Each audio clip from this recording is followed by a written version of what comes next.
লাহুমা ওয়া কানা আবুহুমা সালিহা। মানে আপনারা অনেকেই একটা ঘটনা শুনেছেন, মুসা এবং খিজির আলাইহিস সালাতু ওয়াস সালামের ঘটনা শুনেছেন? যারা শুনেন নাই হয়তো জানেন না। মুসা আলাইহিস সালাতু ওয়াস সালাম বললেন যে আমার চাইতে বড় জ্ঞানী কেউ আছে? আমি নবী, সরাসরি আল্লাহর সাথে আমার কথা, আমার চাইতে বড় জ্ঞানী কেউ হতে পারে? আল্লাহ বললেন ফাওকা কুল্লি দি ইলমিন আলিম, প্রত্যেক জ্ঞানীর উপরে বড় জ্ঞানী আছে। এরপরে মুসা আলাইহিস সালাতু ওয়াস সালামকে বোঝানোর জন্য বললেন যাও তুমি নদীতে সফর করো। তিনি সফর করলেন, বললেন তুমি একটা মাছ নাও, এই মাছ নিয়ে চলতে থাকবে নৌকাতে, চলতে চলতে মাছটা যেখানে পড়ে যায় সেখানে তুমি নেমে যাবে। মুসা আলাইহিস সালাতু ওয়াস সালাম চলতে লাগলেন, যাই হোক লম্বা ঘটনা।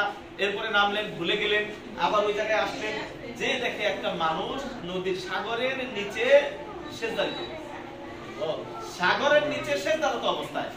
এরপরে ওই ব্যক্তি তার সাথে সাক্ষাৎ হলো, সালাম দিলেন, বলে কি? বলে আমি মুসা। বলে কেন আসছেন? বলে আল্লাহ আপনার কাছে পাঠাইছে কিছু শেখার জন্য। বলে তাই নাকি?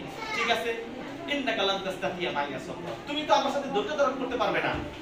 তখন বলছেন আমি ইনশাআল্লাহ ধৈর্য ধারণ করব, আপনার সাথে আমি থাকব। বলছেন তাহলে তোমার সাথে একটা চুক্তি, তুমি কোনো কথা বলতে পারবে না, আমি যা করি তুমি খালি দেখবা। ঠিক আছে। এইবার খাজির, ওনার নাম হলো খাজির আলাইহিস সালাম, চলতে লাগলেন, চলতে চলতে দেখলেন যে একটা সম্প্রদায়ের কাছে গেলেন। ওই সম্প্রদায়ের কাছে ওরা মেহমানদারি করে না, বকিল কৃপণ মানুষ, মেহমান আসলেও মেহমানদারি করে না। তো ফাকানা লিগুলামেন, দেখলেন যে ওই মানুষগুলোর আবার একটা দেওয়াল পড়ে যেতেছে, সোজা করতে পারতেছে না।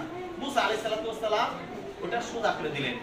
দেওয়ার পরে উনি বলছেন আপনি এই কাজ করলেন, এলাকার মানুষ আমাদের সাথে গ্রাম ব্যবহার করলো, মেহমানদারি করাইলো না, এই এলাকায় আসছি, এরকম বকিল মানুষ, কৃপণ মানুষ, ওদের উপকার করে কোনো লাভ হইলো? তো এইভাবে তিনটা জিনিস তিনি দেখেন। তো 3 নাম্বারটাই শুধু আমি বলতেছি। এরপরে আল্লাহ রাব্বুল আলামিন 3টা কাজ অমান্য করেন। যাচ্ছেন, একটা বাচ্চা দুষ্টামি করতেছে, ওকে মাইরা ফেলেন। বলেন আপনি কি করলেন? একটা ভালো বাচ্চাকে আপনি মেরে ফেললেন।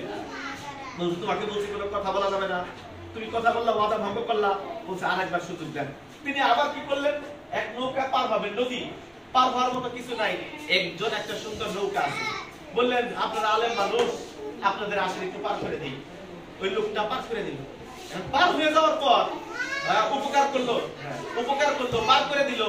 পার হয়ে যাওয়ার পর নৌকিটা নিয়ে, ওই লাঠিটা নিয়ে নৌকাটারে ফুটা করে দিল। উনি আবার মুসা আলাইহিস সালাম বললেন আপনি কি কাজ করলেন?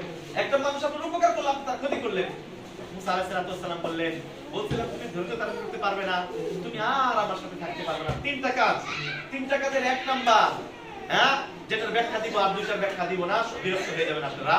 বলছে তো ওই যে দেওয়াল যে আমি ঠিক করে দিলাম, ওরা আমাদের সাথে রুল ব্যবহার করলো, আমাদেরকে সেই মেহমানদারি করলো না, আমরা দূর থেকে আসছি, তারপরেও তাদের উপকার করলাম কেন? আল্লাহ এটার উত্তর দিতেছে।